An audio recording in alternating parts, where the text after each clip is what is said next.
Lunedì 4 novembre, buongiorno Sicilia, da Michele Cucuzza e da Luca Ciliberti.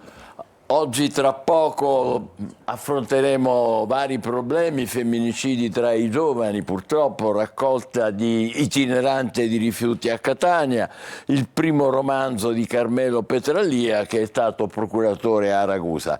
Ne parleremo con i nostri ospiti. Intanto però le notizie di cronaca delle ultime ore, il giallo della morte dell'imprenditore Angelo Onorato, trovato cadavere, ricorderete, lo scorso maggio in strada a Palermo. La moglie Francesca Donato, ex parlamentare, continua a respingere l'ipotesi del suicidio. Non si rassegna la famiglia di Angelo Onorato, l'imprenditore architetto palermitano 55enne trovato morto lo scorso maggio all'interno della propria auto con una fascetta stretta al collo. La pista del gesto estremo, ipotizzata dagli investigatori in base anche alle riprese delle telecamere di videosorveglianza che avrebbero inquadrato sempre da solo Onorato in quegli ultimi momenti di vita, anche se il SUV risultava parcheggiato in un punto cieco tra due videocamere, non ha mai convinto la moglie, Francesca Donato, ex parlamentare, che dagli studi di Telecolor durante la trasmissione Il Punto conferma che si è in attesa di una decisione della procura. Le indagini sono ancora in corso, non ci sono novità ufficiali, c'è il più stretto riservo sulle indagini. A fine mese dovrebbe esserci un provvedimento eventualmente di richiesta di proroga delle indagini preliminari perché scade il termine dei 6 mesi. Quindi siamo tutti in attesa di vedere cosa deciderà la procura. Secondo i legali, del resto, il dato delle tracce di DNA di Onorato sulle fascette non appare decisivo perché non tiene in considerazione l'ipotesi di un killer che avrebbe utilizzato dei guanti. Accertamenti sono ancora in corso, coperti dal segreto investigativo. Senza sosta intanto le scarcerazioni e i permessi premio ai boss sanguinari. L'ultimo in ordine di tempo, Ignazio Pullarà, ergastolano, autore di numerosi omicidi di mafia, resterà a casa per 15 giorni, premio per essere un detenuto modello, e anche questa volta non mancano le polemiche. Curriculum criminale di tutto rispetto, omicidi su omicidi, nessuna collaborazione con la giustizia, eppure in maniera alquanto paradossale molti boss mafiosi riescono ad ottenere permessi premio per tornare a casa qualche giorno. Dopo Paolo Alfano di Brancaccio e Raffaele Galatolo dell'Acquasanta, il permesso premio l'ha ottenuto Ignazio Pullarà, 78 anni, storico reggente del mandamento di Santa Maria di Gesù, condannato all'ergastolo per mafia. Il giudice di sorveglianza di Cuneo gli ha concesso 15 giorni a casa. Anche Pullarà, come i suoi sanguinari colleghi capimafia, è ormai considerato un detenuto modello. L'altro caso che ha fatto alquanto discutere è stata la scarcerazione del boss Giuseppe Corona, 56 anni, che nei giorni scorsi è stato scarcerato per decorrenza dei termini mentre si trovava in carcere al 41 bis. Boss emergente del mandamento di Resuttana e San Lorenzo, e sebbene fosse al regime di carcere duro, Corona è libero, anche se non potrà vivere in Sicilia. Scarcerazioni e permessi premio che hanno amareggiato soprattutto i familiari delle vittime di mafia. Luciano Traina, fratello di Claudio morto nella strage di Via D'Amelio, dice: ma ne è valsa la pena? Vi chiamano eroi per chi, per cosa? Gli fa eco Salvatore Borsellino, fratello del giudice. In questa stagione si stanno cancellando dei capisaldi della lotta alla mafia, come il sistema dei collaboratori di giustizia. I pentiti vengono delegittimati e si trovano a vivere grandi difficoltà nella loro nuova vita sotto protezione. Librino tour nel degrado tra disservizi, criminalità e inciviltà. Un comitato di cittadini punta il dito contro l'amministrazione comunale. Siamo abbandonati, dicono il quartiere, è soltanto un serbatoio di voti. Signor Sindaco, ma perché ci ha abbandonati qua a Librino? Guardi che qua ci sono persone civili. Lo hanno chiamato Librin Tour ed è un giro poco naturalistico nella periferia di Catania, sempre più abbandonata e sempre meno sicura. L'ennesimo grido d'allarme, neanche a dirlo, arriva da Librino. Si va dagli orti urbani senza acqua alle sere senza autobus perché è oggetto di sassaiole, e si prosegue con i giardini verticali dove accanto al bosco appare un'enorme discarica, impossibile spostarsi anche in carrozzina. Ho sempre bisogno di qualcuno che mi accompagni, mi dia una mano, perché comunque anche scendere un marciapiede semplicissimo è impossibile. Non siamo cittadini di serie B ed ognuno a Librino rivendica qualcosa. Ma siamo abbandonati a se stessi e un Librino continua ad essere serbatoio di voti. Autobus in transito presi di mira da balordi e colpiti a pietrate. Le autisti hanno paura. Ma invece di intervenire sulla sicurezza si interviene in altro modo. A fine alle 6 abbiamo l'auto, poi dopo siamo tutti chiusi a casa, non possiamo uscire, non possiamo andare in nessun posto. Io ho cercato per andare in parrocchia, devo chiedere aiuto a amici miei e portarmi a casa. E sono tempi duri anche per gli ortolani di Librino. Non avendo l'acqua ed avendo anche il terreno duro, come dicevo prima, cioè tutto viene molto più faticoso. Il piazzale che vedete doveva essere un laghetto, di fatto è già un deserto con centinaia di piante morte, non solo per siccità ma per assenza di impianto di irrigazione. Calcio adesso, il derby tra Catania e Messina finisce senza reti e il pareggio soddisfa gli ospiti, invece per i rossazzurri fischiati a fine gara soltanto 3 punti in 4 partite. 18.000 spettatori, ma a mancare al Massimino è stato il gol 0-0 nel derby tra Catania e Messina, due squadre che cercavano la vittoria per cambiare marcia ma che invece devono accontentarsi di un punto ciascuno, prezioso più per il Messina che per i rossazzurri. Una partita non spettacolare, molto tattica, col Messina che ha avuto ragione ad alzare le barricate e il Catania a prendere in mano la partita. Del Messina è tutto ritmo e verticalizzazione di rimessa. Il primo brivido dopo 12 minuti sugli sviluppi di una punizione, il bolide di Anastasio che esce di pochissimo alla destra di Krapikas. Non hanno miglior fortuna Inglese e Montalto che dal limite entrambi non trovano lo specchio della porta. Il pressing alto dei giallorossi mette in difficoltà il Catania in fase di costruzione di gioco, così occorre una intuizione come quella che prima della mezz'ora ha Inglese, pescando l'inserimento di Carpari fermato da un'uscita coraggiosa di Krapikas che salva ancora il risultato nel recupero sul tiro ravvicinato di Inglese a conclusione di una mischia in area. La ripresa allo stesso spartito del primo tempo, Messina attento, Catania che si affida a fiammate, sul cross teso di Raimo Carpani, chiama ancora Krapikas alla deviazione in angolo, alza il ritmo la squadra rossa-azzurra, il cambio di marcia è evidente, il Messina è costretto a contenere e ripartire, ma quando lo fa è pericoloso, Petrunga lo tiene in tensione la difesa, Etnea, anche se a correre i rischi maggiori sono gli ospiti su una mischia, e poi su una girata di Montalto dopo un cross di Anastasio. La partita può cambiare a 10 minuti alla fine quando Inglese viene fermato da Salvo al limite dell'area. Per il difensore messinese rosso diretto sulla punizione seguente Montalto calcia alle stelle, ma il Catania ha 10 minuti in superiorità da gestire. Modica alza il muro, si mette a 5 dietro, ma i rossazzurri hanno una grandissima occasione costruita sulla torre di Di Gennaro e l'errore clamoroso di Montalto solo davanti alla porta spalancata. È la fotografia finale di tutto il match, un derby che va in archivio con i rimpianti rossazzurri per quella che sembra più un'occasione sprecata, sottolineata anche dai fischi del Massimino. Adesso vediamo come ne parlano i quotidiani siciliani, diamo la linea e la parola a Luca Ciliberti. Grazie Michele. Allora partiamo con questa notizia, con il calcio, la notizia che campeggia su 2 giornali, quello diciamo a etichetta catanese, quindi la Sicilia, e quello diciamo targato Messina, che è la Gazzetta del Sud. Partiamo proprio dalla Sicilia, che in prima pagina mette la fotonotizia con un calciatore del Catania, insomma sconsolato, e il titolo Fischiati, che è diciamo la conclusione del servizio che abbiamo appena visto. Tifosi delusi, il Catania non va oltre lo 0-0, quindi crisi di risultati anche contro il Messina. Montalto si divora almeno 2 occasioni clamorose, il Massimino alla fine contesta. Ci sono 2 pagine di approfondimento ovviamente nello sport per il Catania, ne vediamo una sempre all'interno della Sicilia, eccola qua, con tante foto, tabellini della partita, insomma tanti particolari. I titoli però sono questi: un pari, tante occasioni fallite, e alla fine i 17.000 del Massimino, che sono cifre ovviamente da altra categoria, contestano urlando vergogna. 3 punti in 4 gare nel sommario, bottino magro contro avversari ampiamente alla portata.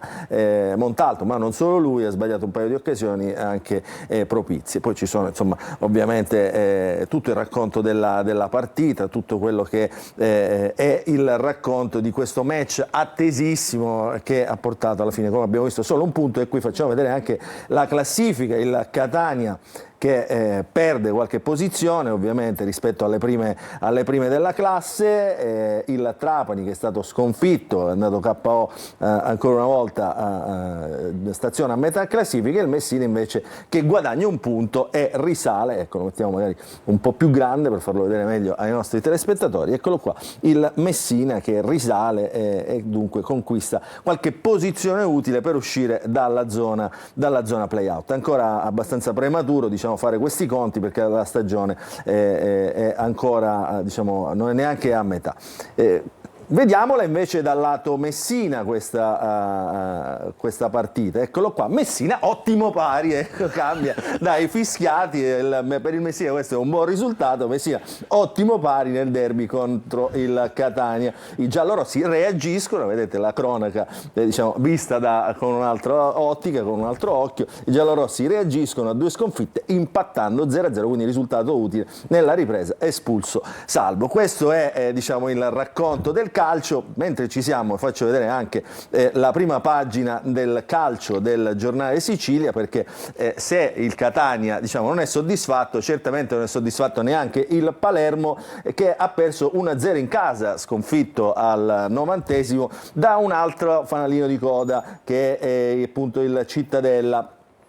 Palermo sprecone, beffato nel finale. I rosanero sciupano molte occasioni, soprattutto con Insigne, qui siamo in Serie B però, e vengono puniti al 90° dal gol del Cittadella. Anche qui fischi dei tifosi. Allora restiamo sul Giornale Sicilia invece per leggere le altre notizie di prima pagina. Trovo molto interessante invece l'apertura del Giornale Sicilia, perché finito questo ponte diciamo di Tutti i Santi, adesso ci si proietta alle festività di dicembre e con le festività ritorna puntuale il caro voli, festa in vista e riesplode puntuale il caro voli. Nella finanziaria al voto all'ARS il bonus per residenti che salirà al 30%, quindi queste le misure messe in campo dalla Regione. Il ponte natalizio già oggi tariffe andata e ritorno fino a 600 euro sulle tratte nazionali, e monta la protesta di turisti e imprese, perché chiaramente diventa molto più difficoltoso arrivare in Sicilia, soprattutto per chi ci deve tornare in Sicilia, magari per raggiungere parenti, amici eccetera. C'è un'altra notizia legata alla questione del caro voli, che ovviamente in Sicilia c'è ancora bel tempo, no? Quindi è favorevole diciamo il viaggio e il turismo in Sicilia, quindi con il bel tempo la stagione delle vacanze continua. Pensate in questo fine settimana pienone alle Eolie, molto richieste le gite a Stromboli e Vulcano, resta però il problema dei collegamenti, quindi i trasporti diciamo al centro della prima pagina del Giornale di Sicilia nelle notizie principali. Poi ci sono altre notizie di cronaca che riguardano la Tari, quindi la tariffa dei rifiuti anche per i bambini a Campobello di Licata, e quindi qui esplode la polemica, però si parla di un errore informatico, in arrivo le cartelle esatte, quindi la correzione del comune, ma c'è un'opposizione, come sempre accade nella dialettica dei consigli comunali, in questo caso, che va all'attacco e quindi attacca la maggioranza. E poi l'incidente alla circonvallazione, è stato ucciso un pedone all'altezza di via Perpignano, l'uomo è stato investito da una Smart e poi da un'altra auto. Pensate, lui, diciamo poi nella spiegazione dell'articolo, sembra che stesse camminando addirittura sul marciapiede. Andiamo a vedere invece la prima pagina della Gazzetta del Sud. La Gazzetta del Sud nell'edizione di Messina, sappiamo che ovviamente le altre edizioni sono quella della Calabria, nell'edizione di Messina ci si concentra sulle questioni che riguardano proprio la città peloritana. E allora, al via la bonifica della Falce, questo è il titolo principale, entro fine mese un accordo sul trasferimento al comune delle aree delle ferrovie dismesse, quindi insomma c'è una questione di risanamento ambientale, di riqualificazione edilizia proprio di quella parte del territorio. L'autorità di sistema portuale pronta a far partire i cantieri di risanamento ambientale. E poi ancora al centro lo sbaraccamento, perché come sappiamo insomma Messina vive ancora questa fase di transizione tra le baracche e diciamo il nuovo risanamento di queste zone, 300 abitazioni alle famiglie fragili. Si è completata la fase prioritaria che era stata indicata dal commissario per il risanamento, ora si va avanti. Altre notizie che riguardano la provincia di Messina sono un incidente mortale di Francesco Savoca disposta all'archiviazione, e poi la nuova chiesa San Giovanni Bosco a Barcellona ricca di opere donate. Il Giornale Sicilia ovviamente la Gazzetta del Sud in prima pagina mette ovviamente le principali notizie nazionali che riguardano appunto gli Stati Uniti, che andranno al voto domani per eleggere il nuovo presidente. Sorpresa Iowa, meglio Harris, la partita clou in Pennsylvania. Queste notizie magari le approfondiremo anche più avanti durante la rassegna stampa con i quotidiani nazionali. E poi a Valencia il sovrano e il premier colpito, insomma qui vedete la foto, da un bastone dalla folla inferocita. Andiamo a vedere invece la prima pagina faccio vedere la notizia del caro voli, perché ovviamente stesso editore tra Giornale Sicilia e Gazzetta del Sud, articoli che si replicano nei due giornali, quindi la notizia del caro voli la possiamo vedere in maniera più approfondita anche su questo giornale che è la Gazzetta del Sud. Per prenotare il viaggio nel periodo festivo si arriva a picchi di 600 euro fra andata e ritorno. L'allarme per gli effetti sul turismo è lanciato dal presidente di Confcommercio Sicilia, ovviamente preoccupato perché si avvicina il Natale e torna appunto il caro voli. Dentro ci sono degli esempi che vi facciamo vedere. Per esempio Milano-Palermo sulle stesse date, quindi stiamo parlando 21 dicembre, 6 gennaio, la forchetta varia da 416 euro a 579 euro, non va meglio su Catania, 520, 586 euro. Da Torino per esempio, su Palermo e su Catania, i prezzi in questo momento, facendo una ricerca sui principali motori di ricerca, variano da 419 euro a 523 euro, da 470 euro per Catania a 527 euro, prezzi decisamente insostenibili secondo questo articolo del Giornale Sicilia. Adesso si cercherà di correre ai ripari. Andiamo a vedere invece, come dicevo, la prima pagina del quotidiano La Sicilia. Dopo lo sport che abbiamo visto ci sono un po' di notizie in taglio alto che riguardano le questioni della Sicilia, le evidenziamo in questo modo per fare leggere meglio ai nostri telespettatori. Eccole qua. La transizione green zigzag, le ricerche di gas a Licata, nuovamente di attualità, quindi manca ovviamente, è una questione diciamo di grande attualità negli ultimi anni, quindi manca l'energia, si cercano fonti alternative, si va sotto al mare, no? Quindi insomma si cerca il gas nella zona di fronte a Licata. Poi provinciali, le province rimangono sempre nell'agenda politica di grande attualità, questo voto che ritorna, rimandato per 19 volte, il centrodestra ci riproverà, oggi sarà un summit, manovrina Ira di Schifani, qui sono i conti della regione. E poi, guardate questa, Caltanissetta, addirittura una tessera per prendere l'acqua ai silos, e c'è anche l'incubo delle caldaie, perché se manca l'acqua non si possono accendere le caldaie, questo è diciamo, il problema freddo. Ancora una notizia che arriva dall'aeroporto Fontanarossa, restiamo in qualche modo in tema con i voli, cade un quadro elettrico in un'area cantiere, ferito un operaio di una ditta esterna. E poi la cronaca, lite fra fidanzati, il padre di lei spara per vendicarsi, il ragazzo resta miracolato, siamo a Noto, l'uomo che spara era originario di Ispica. E poi le notizie nazionali, sempre che si trovano in prima pagina sulla Sicilia, Albania, fari della Corte dei Conti, ma sui centri il governo va avanti, questa è la questione del trasferimento dei migranti appunto nei nuovi centri in Albania, l'attacco di Report al ministro Giuli è derelato alla sorella del ministro Giuli che viene accusata appunto di percepire diciamo così per favori uno stipendio alla Camera. Lei però ha spiegato, questa notizia che poi vedremo anche più avanti diventa un'altra storia, perché lei appunto dice: guardate, vi state accanendo contro di me, io diciamo, quando non ci sono accudisco il mio figlio malato, e quindi qui si apre un'altra questione di privacy che molto spesso noi giornalisti, Michele, facciamo fatica a rispettare.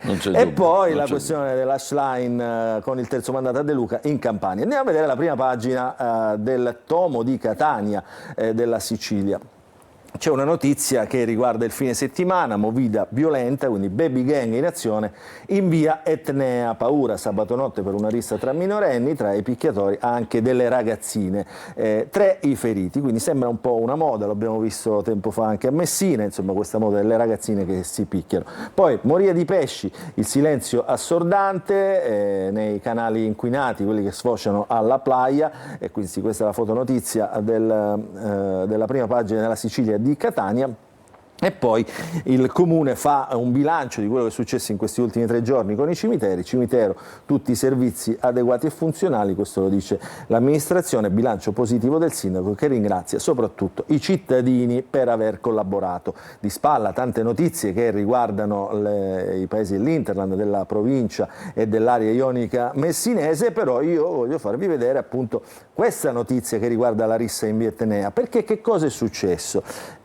Come scoppiano queste risse? Con una parola di troppo, infatti il giornale lo evidenzia. Che cosa guardi? Che guardi? Queste, no? Che sta italiano, come si dice da noi in Sicilia. E scoppia la rissa, paura in zona Piazza Stesicoro, baby gang aggredisce un gruppetto di giovanissimi, feriti in 3, i poliziotti identificano 3 bulli e 2 sono ragazzine. E poi, sempre in questa pagina, e chiudiamo, vi faccio vedere questa notizia che riapre poi un po' di interrogativi. Nico Pandetta, questo cantante neomelodico che è rinchiuso in carcere per droga, insomma per vari reati, si sfoga sui social.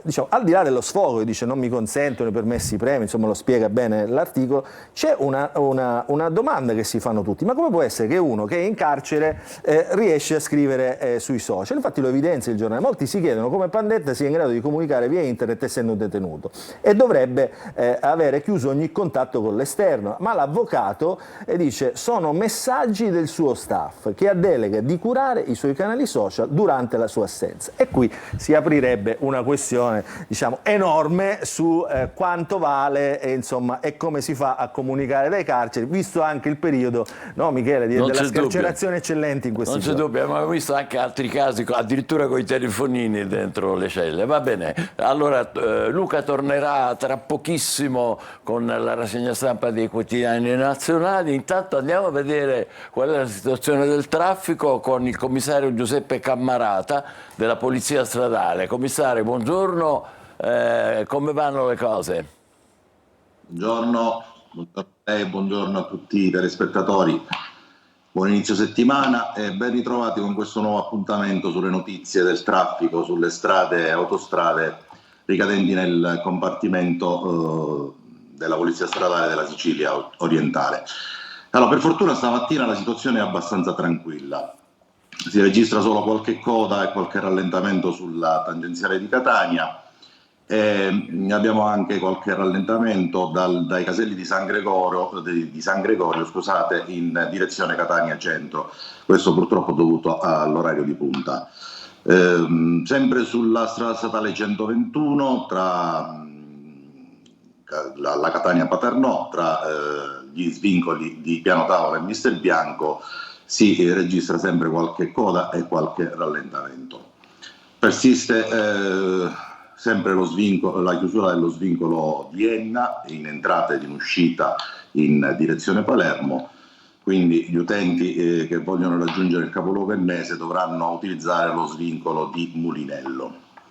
Al momento non abbiamo altre particolari criticità su tutto il resto del compartimento.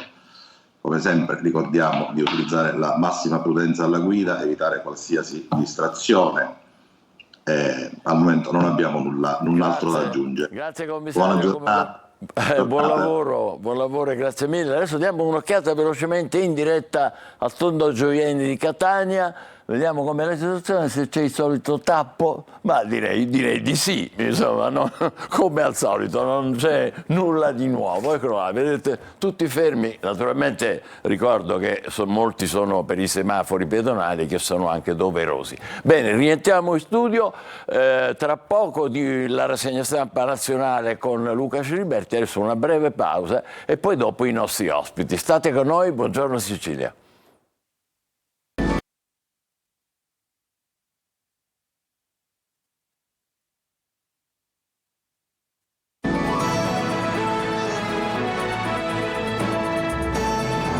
Buongiorno Sicilia, ecco il momento della rassegna stampa dei quotidiani nazionali con Luca Siliberti. A te Luca.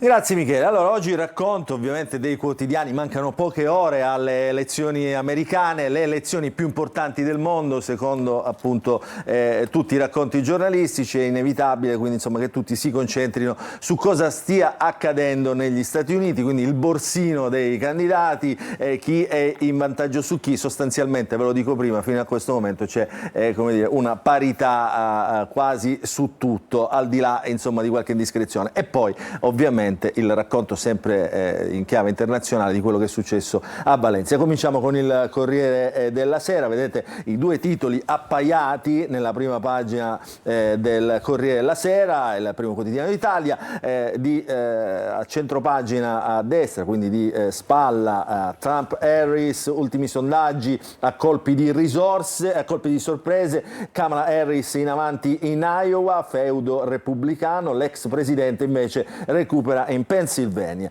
Poi ci sono gli attacchi alla vigilia del voto, appelli e attacchi dei candidati, quindi prima diciamo delle ultime battute, chiuderanno ovviamente nei loro quartier generali. Queste sono le ultime uscite. Tanti approfondimenti ovviamente da parte delle firme di tutti i principali quotidiani. Qui ovviamente ci sono quelli del Corriere della Sera, mentre accanto le due fotonotizie che diciamo restituiscono la drammaticità di tutto quello che sta succedendo in Spagna, a Valencia dopo l'alluvione. Ieri la visita del Premier Sánchez e del re con la regina, il re Felipe con la regina Letizia.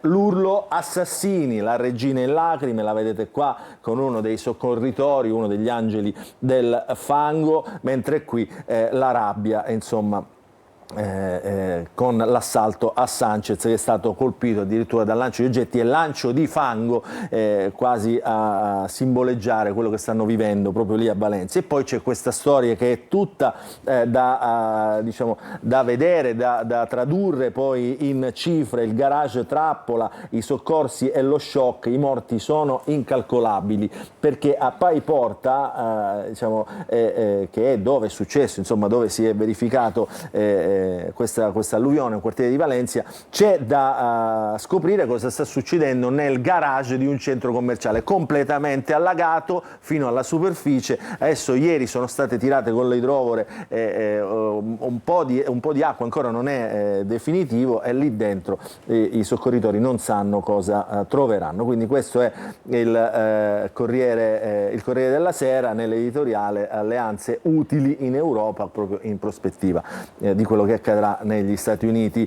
Allora restiamo su questi temi, andiamo proprio sulle elezioni americane, perché insomma elezioni che sembrano distanti da noi, no? Ma per chi fa il tifo il mondo, si chiede il Corriere della Sera, cioè come sono divisi i paesi.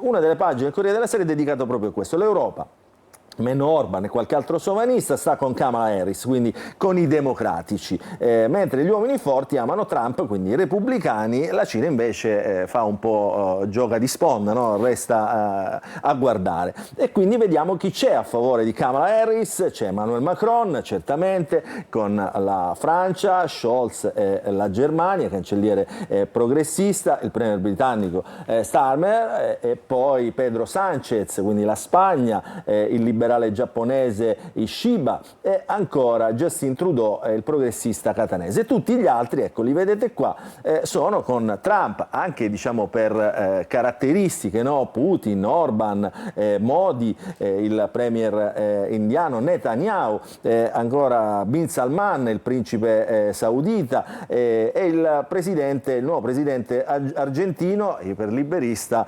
Milei, che appunto fanno il tifo per Trump. Dove si svolgeranno, cioè quale sarà la partita? Tempo fa c'era l'Ohio, no? Si parlò molto dell'Ohio come stato diciamo, dirimente di queste elezioni. In realtà il Corriere della Sera oggi fa un bel racconto, no? Di quelli che sono gli stati in bilico, che sarebbero quelli di colore giallo.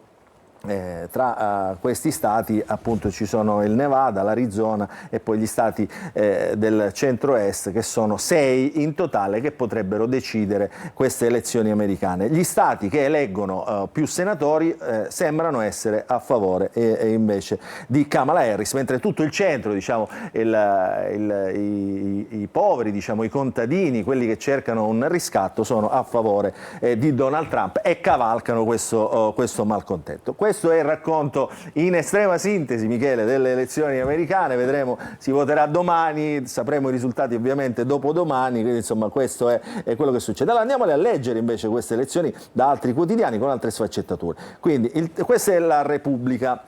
Stati Uniti, Trump oltre il limite, eccolo qua, già come dire, il taglio che caratterizza il quotidiano La Repubblica. Alla vigilia del voto si infiamma la sfida per la Casa Bianca, le frasi shock del candidato repubblicano, i democratici imbroglieranno, quindi già mette le mani avanti Donald Trump, le nazioni europee ci derubano, non mi dispiacerebbe se sparassero alla stampa. La tocca piano in qualche modo Donald Trump come diciamo sua caratteristica. Battaglia negli stati chiave, sondaggio favorevole in Iowa, vedete il nuovo Ohio, è l'Iowa, che lancia Kamala Harris. Questo per quanto riguarda le elezioni. E poi in taglio alto la rivolta a Valencia, vedete le foto che abbiamo visto poc'anzi anche sul Corriere della Sera, il fango contro il re, aggredito il premier Sanchez, la rabbia degli alluvionati, il premier colpito con un bastone, la regina Letizia e lacrime, però diciamo gli spagnoli non se la sono prese con i reali, no? Anzi c'è un video dove si vede, e non è per voi questa protesta, ma proprio per il governo colpevolizzato appunto di questa tragedia. Altre notizie ovviamente all'interno della pagina c'è una notizia di altre elezioni che riguardano la Moldova, scusate, perché vince l'europeista. Quindi qua c'è stato un referendum qualche giorno fa, avevano in qualche modo vinto gli anti-europeisti, però le elezioni invece dimostrano che diciamo, in Europa si vuole stare dentro l'Unione Europea, e quindi questa diciamo al di là della vecchia retorica. Andiamo a vedere La Stampa, altro quotidiano, furia Trump, il voto è truccato, i sondaggi sugli stati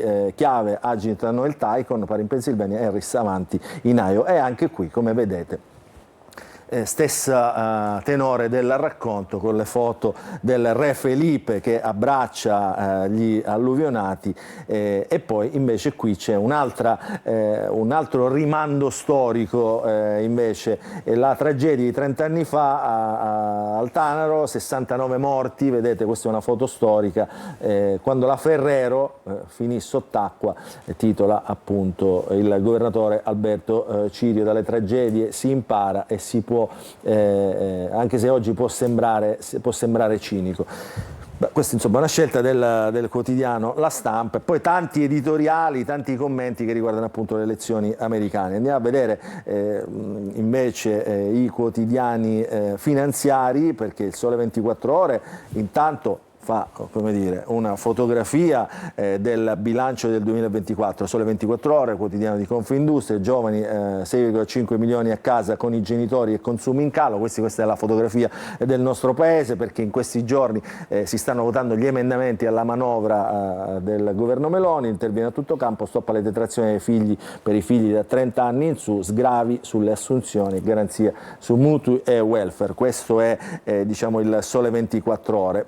Vediamo come affrontano le elezioni, quello che sta succedendo, i quotidiani politici, no? Partiamo dai quotidiani di centrodestra, facile insomma cercare di interpretare le posizioni. Dunque questo è il Giornale, quotidiano centrodestra, eccoli qua, manovra da migliorare, questo è per quello che riguarda la manovra il titolo, Tajani punge il governo, misure stataliste da cambiare su pensione e flat tax, bisogna fare di più, e poi eccola qua, quest'altra notizia che non abbiamo visto, però ve la facciamo vedere sul Giornale.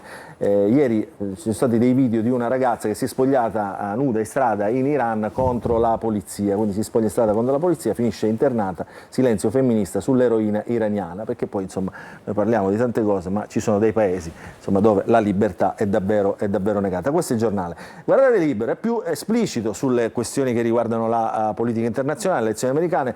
siccome Trump potrebbe essere il prossimo presidente degli Stati Uniti, la sinistra dice libero, è già in panico, è lì e con nei guai, negli USA e sfida all'ultimo voto, la sinistra entra in pre-crisi isterica, un trionfo di Donald farebbe saltare i piani dell'Unione Europea dal verde all'Ucraina. Questa è un'interpretazione insomma, di parte ovviamente, ma che poggia diciamo, su questioni reali. Esaurito il fango su Giuli, ora sparano sulla sorella, questa cosa l'avevamo detto, qua sono il ministro e sua sorella. Andiamo a vedere il Fatto Quotidiano invece che, eccolo qua, si concentra su un'altra questione, le intercettazioni, sempre diciamo, con un focus molto attento sulle questioni che riguardano la politica e la giudiziaria. Il Fatto Quotidiano, antimafia, la Presidente che parla di conflitti di interesse per De Rao e Scarpinato, Colosimo e lo zio imbarazzante a disposizione del clan Arena, questo è il titolo, insomma tutto fa riferimento alle intercettazioni su Scarpinato e il giudice Natoli. Vediamo domani un altro quotidiano di centrosinistra, Stati Uniti, il mondo col fiato sospeso, eccolo qua, gli ultimi sondaggi rilanciano Harris, quindi nessuno, come vedi Michele, si lancia diciamo in previsioni a parte qualche quotidiano di destra ovviamente per ovvie ragioni. Concludiamo così la rassegna stampa con questa copertina del Domani. Il mondo col fiato sospeso mi sembra un buon titolo per chiudere questa rassegna stampa. Perfetto, grazie a Luca Ciliberti. Adesso noi ci diamo un'occhiata al tempo e poi tra poco parleremo con un ospite di femminicidi tra i più giovani purtroppo. Meteo. Ben ritrovati ai nostri telespettatori da Vanessa Minotti di Trebi Meteo. Attese condizioni di bel tempo ancora una volta sul nostro territorio per l'avvio della nuova settimana, eccetto foschi e nebbie in formazione tra pianura padana e zone interne del centro nelle ore più fredde della giornata. Ma diamo subito uno sguardo alla situazione attesa in Sicilia, dove splenderà il sole per l'intera giornata di lunedì. Avremo solo il passaggio di innocue velature, ventilazione debole con mari in prevalenza calmi e il clima si manterrà mite con valori massimi oltre le medie stagionali. Poi per quanto riguarda la giornata di martedì, il contesto resterà per lo più invariato in Sicilia, nubi alternate a schiarite, ventilazione che continuerà ad essere debole con mari in prevalenza calmi. Le temperature massime non subiranno particolari variazioni, infatti il clima sarà ancora piacevole con valori oltre i 20 gradi che raggiungeranno localmente i 26. Per tutti i dettagli c'è il sito e l'app di Trebi Meteo. Potrei dirvi che stiamo per tornare su Antenna Sicilia e Telecolor. Potrei dirvi che ricomincia Isola Verde. Potrei dirvi che ancora abbiamo tanti luoghi meravigliosi da visitare, tante storie di grandi personaggi siciliani da raccontare. Insomma, potrei dirvi che ci sono imprenditori da raccontare, potrei dirvi che ci sono strade da percorrere, montagne da scalare, fiumi da guardare. Potrei dirvi che Isola Verde sta per tornare, sì, su Antenna Sicilia e Telecolor, ma non ve lo dico, è perché ve l'ho già detto. Vi aspetto. Isola Verde, la Sicilia delle cose belle. È con noi il dottor Giovanni Rapisarda, che è direttore dell'unità operativa complessa di neuropsichiatria dell'infanzia e dell'adolescenza territoriale. Lo abbiamo invitato perché vogliamo parlare di un fenomeno particolarmente grave negli ultimi tempi. Purtroppo non abbiamo statistiche precise, ma i femminicidi sono già arrivati a 80 soltanto quest'anno, quindi omicidi di donne avvenuti in ambito familiare affettivo. Ebbene, nei tempi più recenti si abbassa in modo impressionante l'età degli autori di questi femminicidi. Filippo Turetta è quello che ricordiamo tutti per l'assassinio di Giulia Cecchettin. Sì. Soltanto ieri un ragazzo di 19 anni di origine indiana è stato accusato di avere ucciso Sara Centelleghe a Costa Volpino in provincia di Bergamo ed è accusato appunto di omicidio volontario. Tutti ricorderete la vicenda drammatica, tragica, vicino a Piacenza, un quindicenne accusato di avere buttato dalla dall'8º piano, dal terrazzo dell'8º piano, la ragazza che lo voleva lasciare di 13 anni, soltanto 13 anni. Lui è indagato per omicidio volontario. È un testimone, lo inchioda dicendo che averlo visto mentre spingeva la fidanzata dal balcone. Ecco, allora, dottor Rapisarda, che sta succedendo? Come mai così giovani perdono la testa, fanno delle cose così gravi, così terribili? Ragazzini. Intanto io darei qualche numero, qualche statistica. Da un'inchiesta che è stata fatta presso i giovani tra gli 11 e i 19 anni si è rilevato che ben il 5% degli intervistati ammette di avere subito aggressività fisica e più del 16% ammette di avere subito violenza verbale e psicologica. Quindi è un fenomeno molto diffuso, perché se proiettiamo i numeri percentuali in termini assoluti significa un numero ingente di persone che 16% vuol dire su 10 quasi 2. E stiamo parlando di fascia d'età 11-19 anni. Mamma mia. E un altro dato importante è che la violenza domestica, quindi quella perpetrata all'interno degli ambiti affettivo, come diceva lei poco fa, non viene percepita dalle vittime come un reato, ma come qualcosa in qualche modo da normalizzare, anche dal punto di vista delle vittime, ma dico anche da parte degli autori di reato. Questa possessività che viene poi espressa anche attraverso l'aggressività, sino ad arrivare a gesti estremi e violenti che possono sfociare anche nell'omicidio, come abbiamo visto in questi casi, è vista come qualcosa di normale all'interno del possesso affettivo, che è malinteso ovviamente. Certo, e qui la devo interrompere perché la cosa è estremamente grave. Sembra passato un secolo dagli anni in cui le donne ci hanno insegnato a noi uomini il rispetto, l'atteggiamento, come dire, di assoluto rispetto. Ecco, ora le chiedo questo. Sì. È ancora una volta il famoso patriarcato che si ripropone anche nelle generazioni più giovani, o è l'incapacità di reggere la frustrazione? Cioè, quando una ti dice ti lascio, non reggo, come dire, la sconfitta, tra virgolette naturalmente, a persone normali non è nessuna sconfitta, e allora mi vendico. È più la seconda. Quindi non tanto un ritorno al patriarcato quanto questa incapacità di accettare il limite e proprio la sconfitta, quello che diceva lei.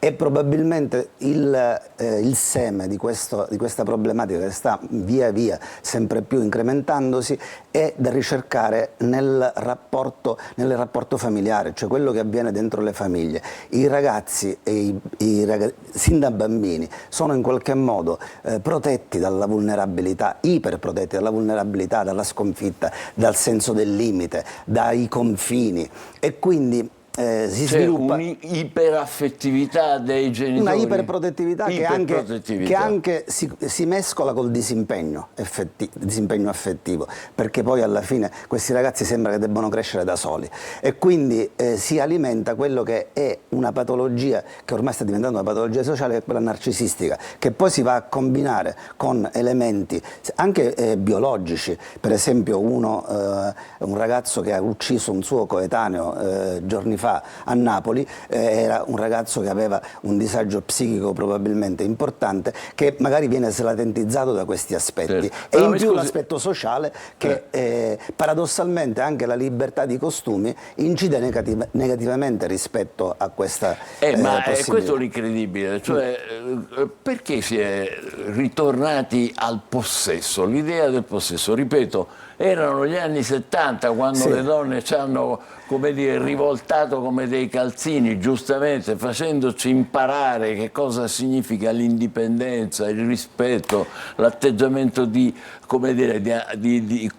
autonomia completa, no? Che è successo in questi ultimi anni? Non sono un sociologo, quindi non posso andare ad addentrarmi in disamine che non mi competono, però posso immaginare una cosa, che probabilmente i figli che adesso commettono queste cose sono figli di una generazione che ha male inteso gli aspetti di permissivismo, libertà, e li ha tradotti come iperprotezione, iperpermissivismo, e quindi la generazione attuale è figlia di una generazione che ha male inteso certi percorsi.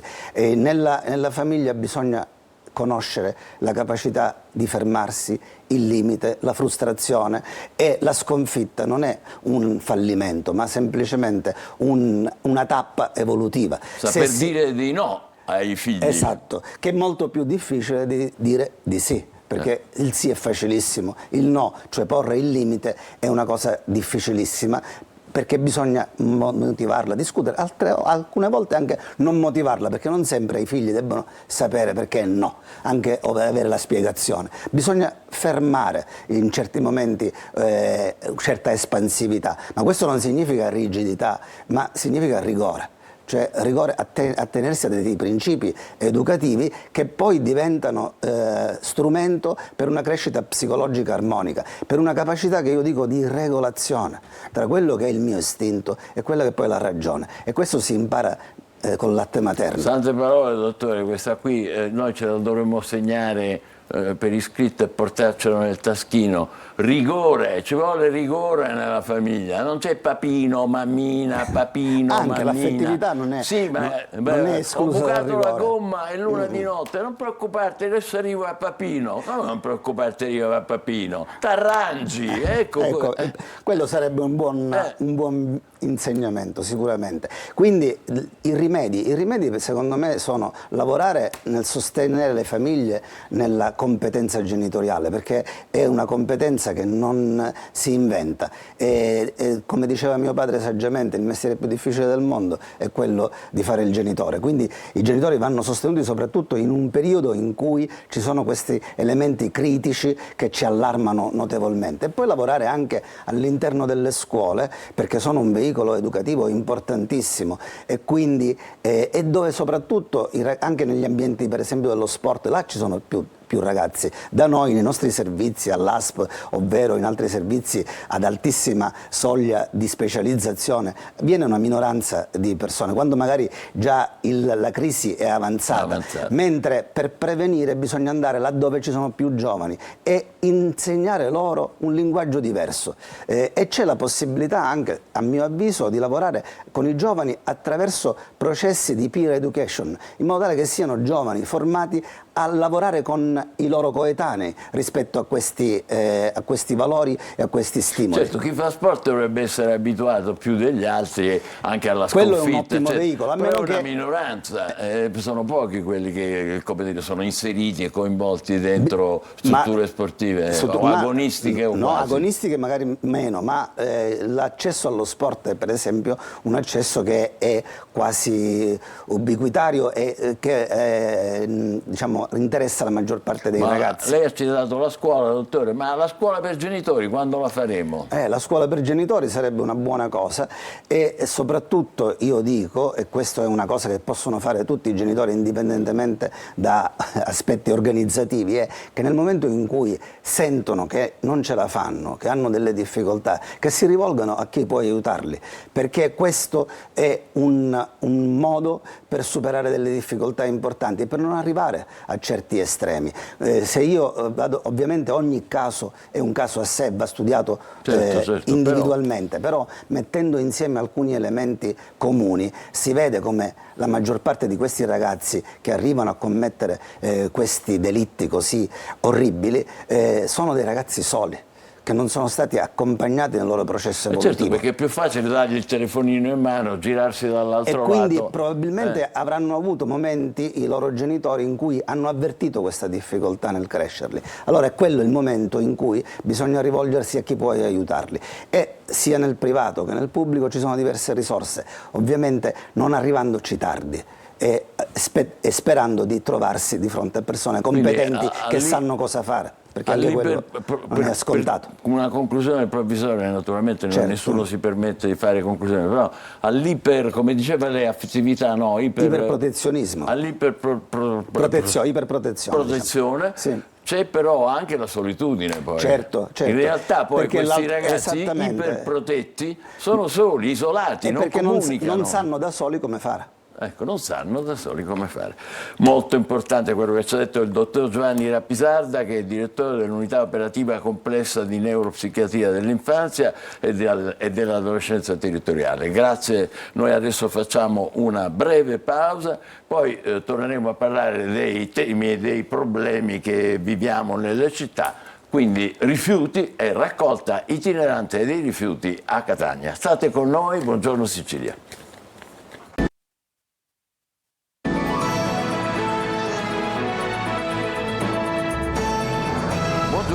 Sicilia, parliamo con un altro ospite, Benedetto Diana, che è referente di Ecocar. Ben trovato, eccoci insieme.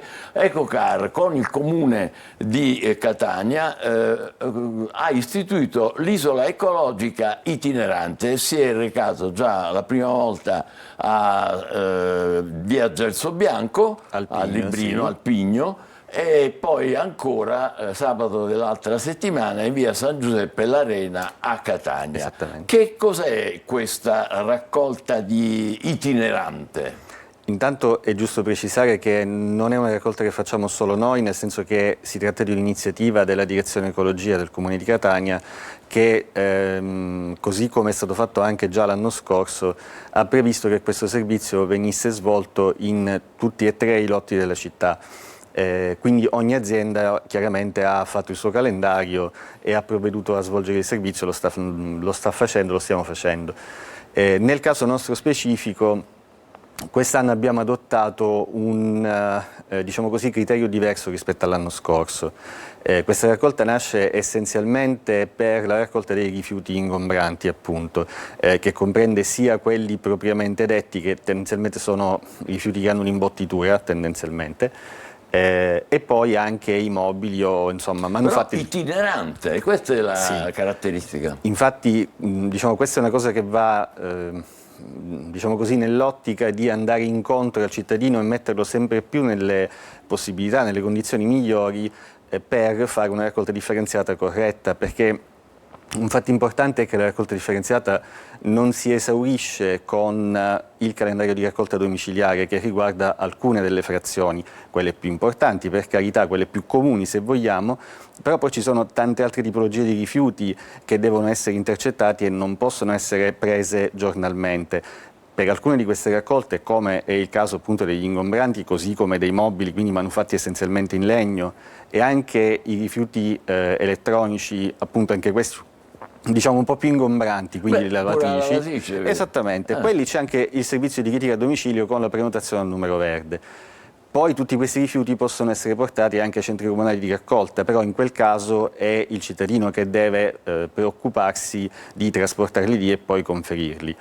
In questo caso invece con l'isola mobile il vantaggio è che è diciamo un servizio suppletivo che viene appunto nella tua zona e ti aiuta insomma a disfarti di questi rifiuti. Non sono in contraddizione, per esempio l'apertura di quello recente di Viale Biagio Pecorino, il centro comunale, non è in contraddizione? Assolutamente no, non lo sono, perché si tratta di elementi sinergici che tendono insieme a contribuire al risultato al quale si vuole arrivare.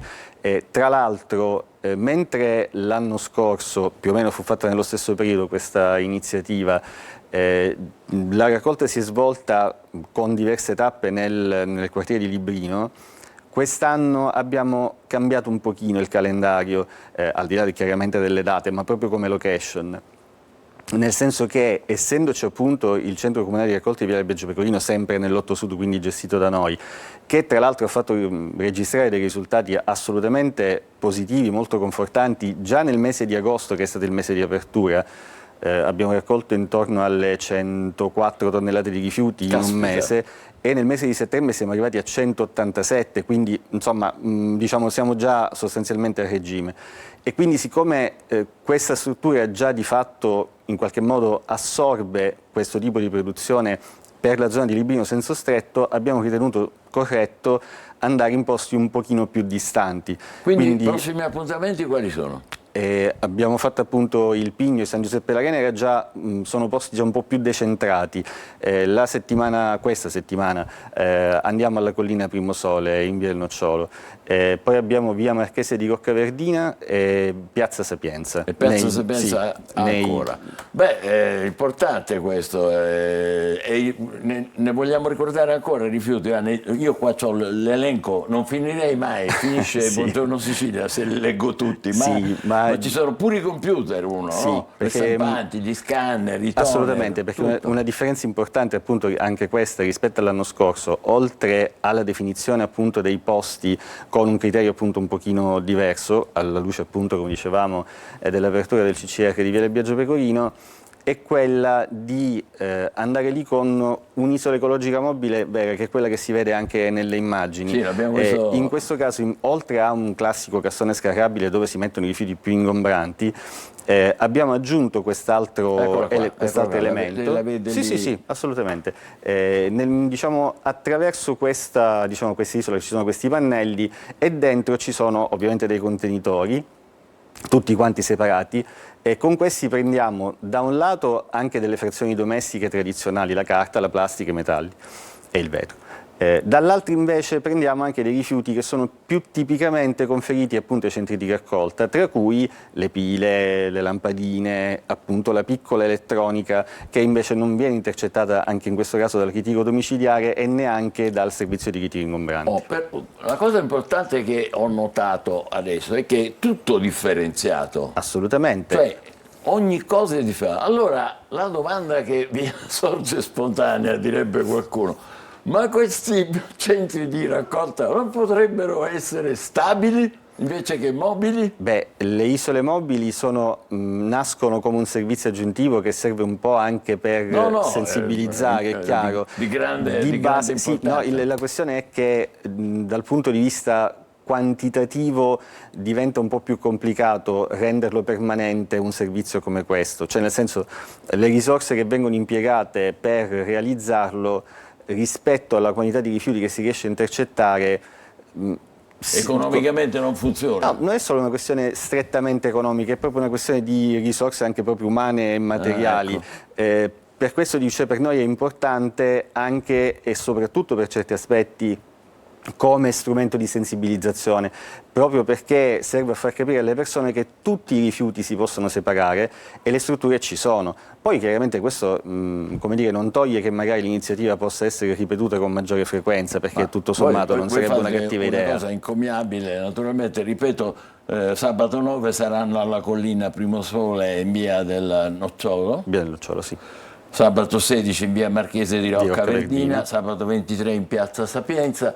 Ma l'ultima cosa che le chiedo, che so già che mi salterà addosso, ma sta fila di sacchetti che ci sono in giro per le strade, anche del centro di Catania, potrà finire un giorno oppure no? La risposta è assolutamente sì, però questo è un passaggio che dipende, purtroppo mi verrebbe da dire, solo ed esclusivamente dai cittadini e dal fatto di volersi uniformare a delle buone abitudini, perché noi interveniamo a valle di quello che fa il cittadino. Se il cittadino non separa e ritiene che sia normale fare un sacchetto di rifiuti indifferenziati e lasciarli dove capita, come purtroppo a Librino succede, appunto, e non solo lì in maniera consistente, e lì ci possiamo fare poco. Cioè, noi, come dire, i presupposti per fare le cose in maniera corretta ormai ci sono, non ci sono più facili alibi dietro i quali nascondersi, onestamente. Vabbè, non abbiamo alibi, insomma, ecco, allora adesso diamoci da fare. A che quota siamo differenziata, Catania? Dipende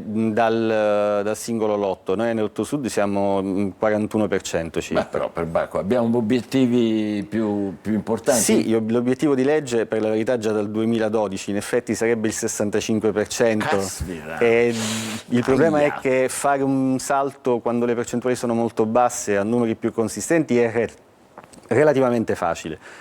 Quando già si è arrivato a numeri tipo quelli ai quali siamo noi, guadagnare qualche punto percentuale diventa sempre un pochino più complicato. Perché vuol dire che c'è una stabilità. Sì, diciamo si tende a raggiungere un plateau, però voglio dire i margini ci sono, il CCR in questo senso ha aiutato e aspettiamo l'apertura anche dei successivi. Allora, complimenti per le vostre iniziative, ecco caro Benedetto Diana, noi diamoci da fare con la differenziata, non arrendiamoci, non rassegniamoci e differenziamo, e quando loro girano portiamoli là, altrimenti andiamo nei centri comunali di raccolta più vicini al nostro quartiere. Vabbè, ho finito di fare la mia tirata. Buongiorno Sicilia, tra poco parleremo di un romanzo molto bello che è scritto da Carmelo Petralia, che è stato procuratore capo a Ragusa. State con noi, buongiorno Sicilia.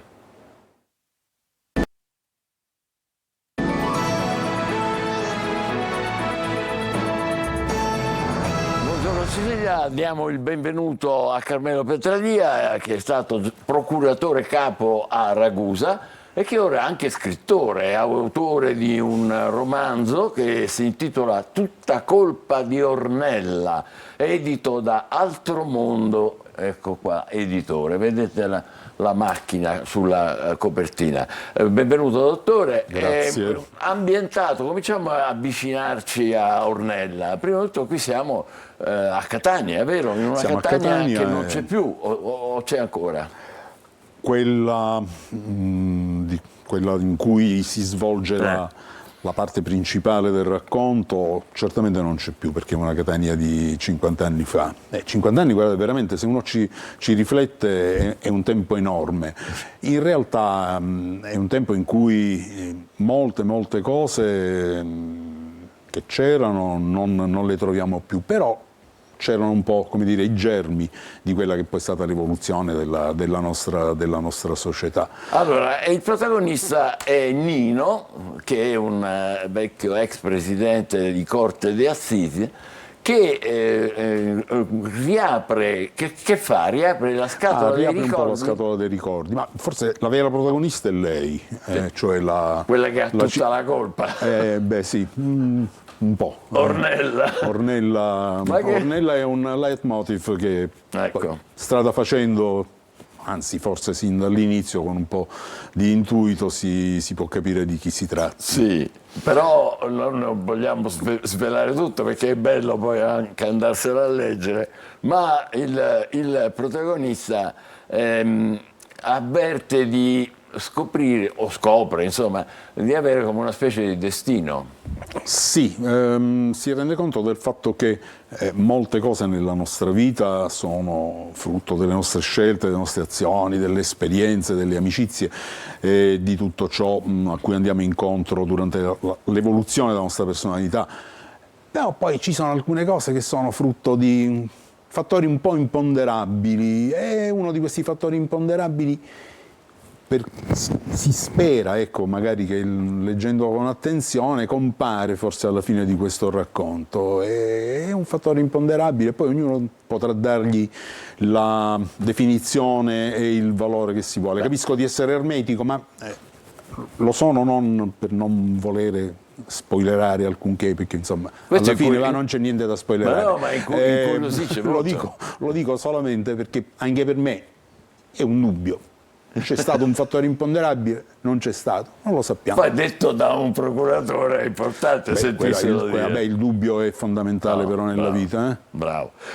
Dottore, qui ci sono anche delle date, non so se possiamo accennare, 70, 87, 2008, 2019, perché sono importanti queste 4 date? Ma perché sono dei passaggi un po' sia della storia, della vicenda, ecco, che si dipana in questo racconto, sia un po' della storia della città e un po', non esageriamo, senza essere presuntuosi, un po' della storia che viviamo. C'è un accenno, che so, al luglio del 1969, cioè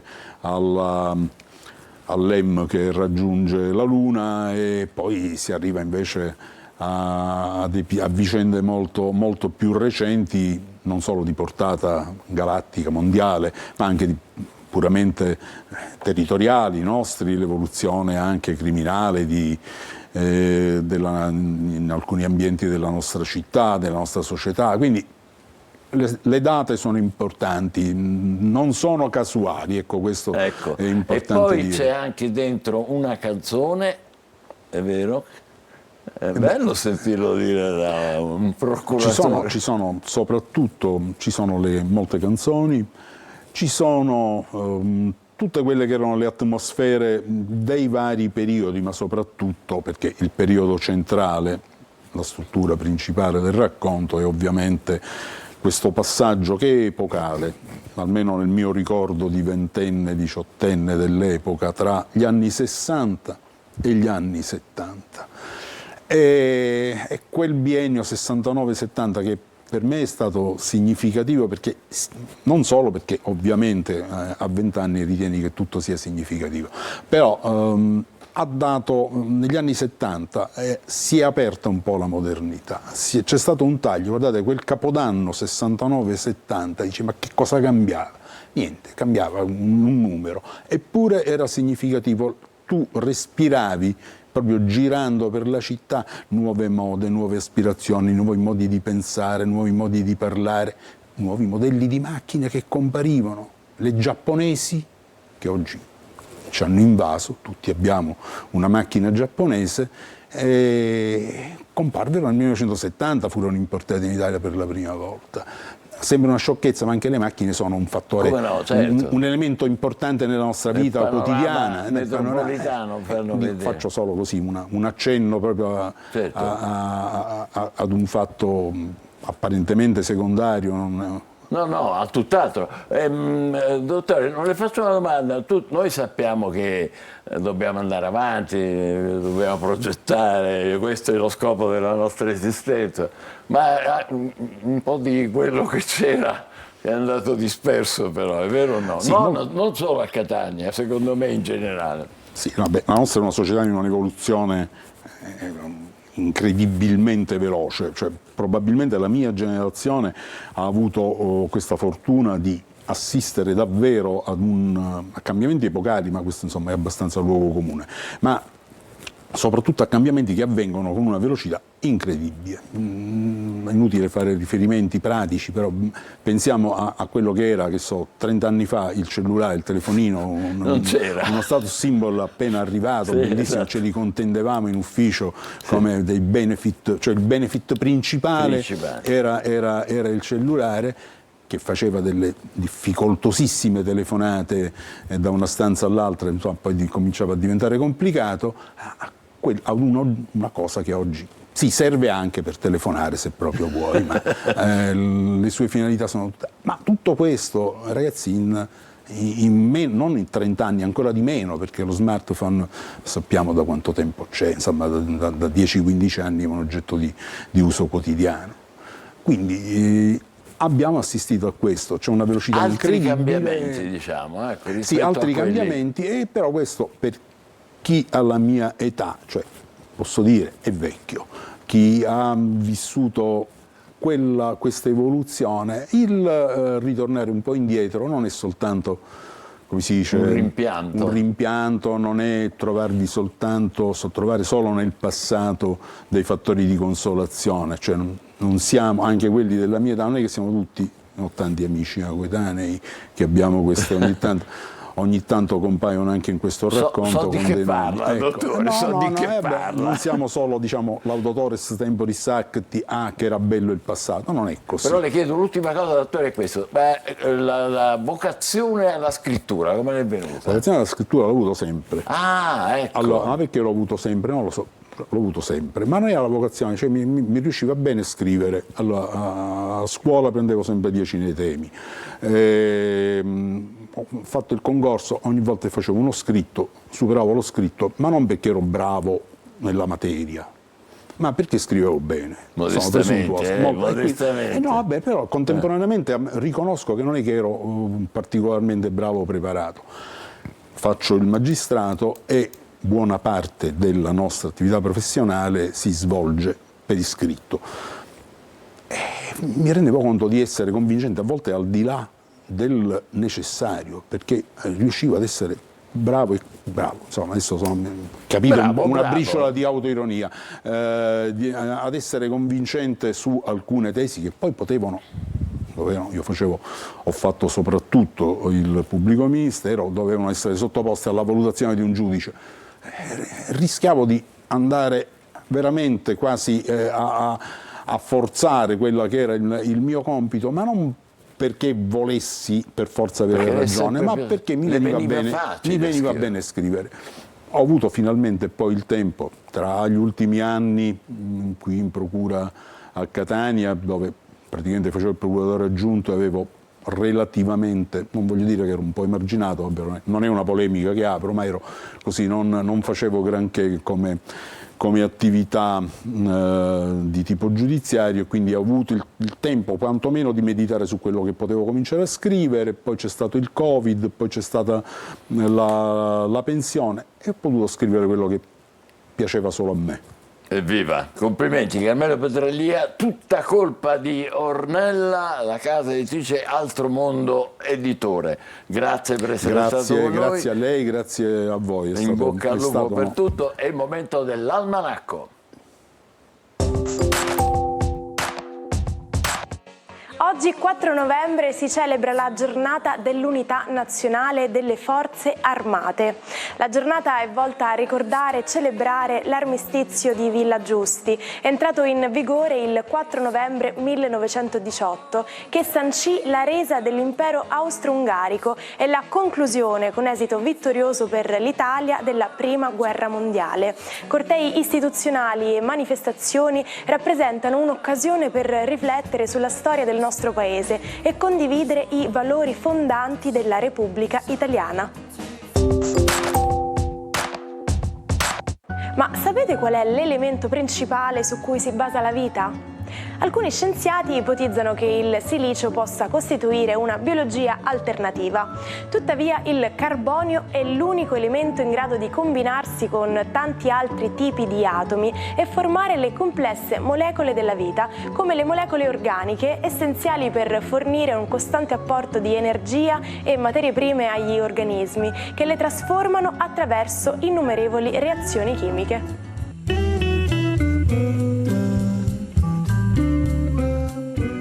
Viva il carbonio dunque, ma non il carbone. Allora adesso parliamo a inizio di settimana, dando un'occhiata alle stelle. Guarda che bella quella tazzina che c'ha Marco Amato. Mi par di riconoscere quella figura femminile. Di chi si tratta? Di chi è? Di Wonder Woman. Bravo. Buongiorno Michele, buongiorno Sicilia. Buongiorno a te. Oggi c'è una ragione particolare perché ho scelto questa icona, che sarebbe la principessa Diana dell'isola amazzonica di Themyscira. Ebbene, perché la principessa delle Amazzoni? Una Wonder Woman, insomma, che per definizione è una superdonna, perché oggi voglio parlare e azzardare una previsione importante su Kamala Harris.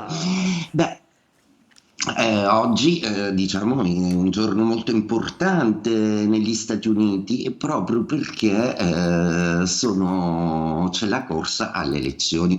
Non c'è un favorito tra Trump e Kamala, però vediamo cosa dicono le stelle. Ebbene, la previsione dell'astrologo, essendo Kamala una bilancia e Donald un gemelli, sono tutte e due molto ben predisposti, posto che Giove proprio si trova in gemelli, e in questo caso potremmo dire è tutta colpa di Giove.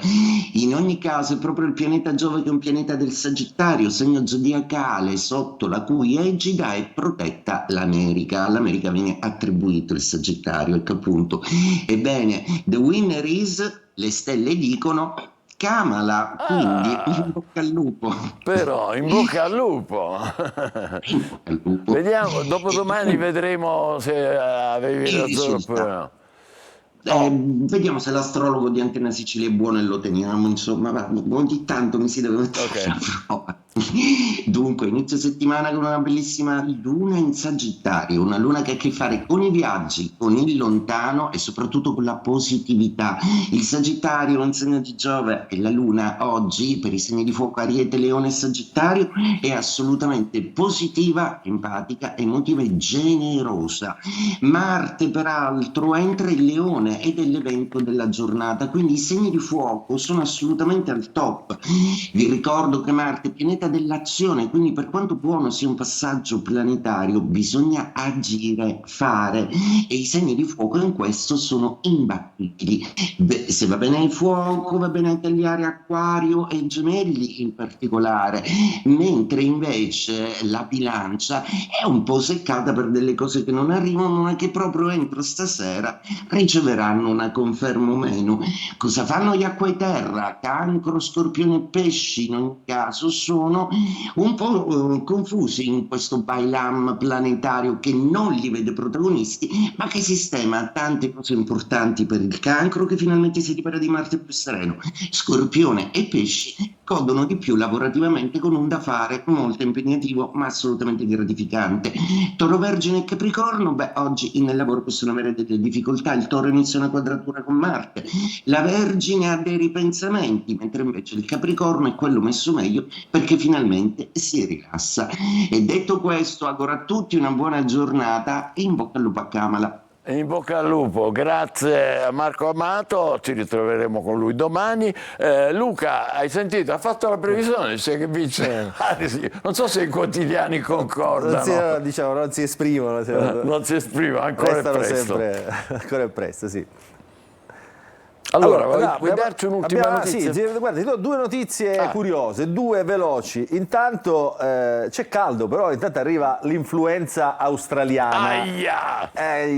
Quindi insomma l'appello dei virologi, dei medici è quello di proteggersi con i vaccini. Attenzione, perché i vaccini daranno una protezione completa, lo dice il sito, lo dice Pregliasco, che è uno di quelle virostar che abbiamo conosciuto durante il Covid. Dice attenzione perché ci vogliono per una protezione completa circa 10 giorni da quando bisogna 10 giorni dall'iniezione, quindi insomma pensateci prima, anche se c'è caldo, attenzione perché questo virus rischia di colpire il cervello, quindi questa è la caratteristica di questa influenza australiana. Un'altra notizia invece un po' più leggera, che va anche, come dire, un po' in antitesi rispetto ai racconti che ci fa la società. Ritorna, c'è il revival dei giochi da tavolo, il trionfo della lentezza nell'era dei videogames. E non è solo così una notizia, frutto, come dire, dell'emozione, ma c'è proprio un mercato che in Italia vale 150 milioni di euro, quindi insomma un aumento del 12%, del 18%, quindi insomma si continuano a vendere i giochi da tavolo. Stiamo parlando di Monopoli, qua c'è qualcuno, no? Monopoli, il Trivial, il Dixit, c'è il Cluedo.